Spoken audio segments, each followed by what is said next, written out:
তেলের মতো বেরিয়ে যাবে, তোমরা সেটা দেখতেই পারবে। এবং একটা পুরো ঘর ভর্তি কিন্তু ঘিয়ের গন্ধে পরিপূর্ণ হয়ে যাবে।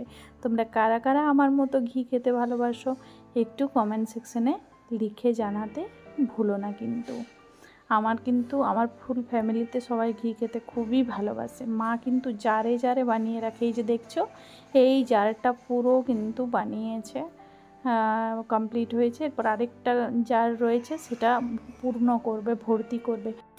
যদি তুমি 1 বাটি মতো মাখন বা ননি নিয়ে থাকো তাহলে তোমার 1 কাপ মতো ঘি বেরোবে। ঘিয়ের পরিমাণটা সবসময় কম বেরোয়। তো এই যে আমার ছেলেকে আমার বাবা দুধ খাইয়ে দিচ্ছে। মানে আমি যদি বাপের বাড়ি এসেছি তাহলে আমার ছেলের খাওয়া দাওয়া সব কিছুর দায়িত্ব আমার মা এবং বাবার হাতে থাকে। ওনারা কিন্তু ঠিক টাইমে ছেলেকে খাইয়ে দেন।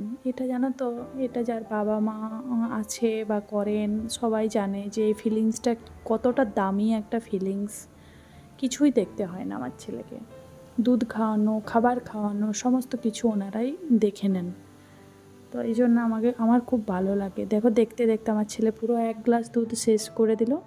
আমার বাড়িতে কিন্তু সবাই খুব দুধ ভালোবাসে। আমার ভাই এবং আমি দুধ খেতে অতটা ভালোবাসি না। আমার মা বাবা সবাই খুব দুধ খেতে ভালোবাসে। আমার ছেলেকেও তাই করেছে, দুধ খেতে খুবই ভালোবাসে ও। তো চলো এরপর দেখে নিই আমাদের ঘিটা রেডি হয়েছে কিনা। এদিকে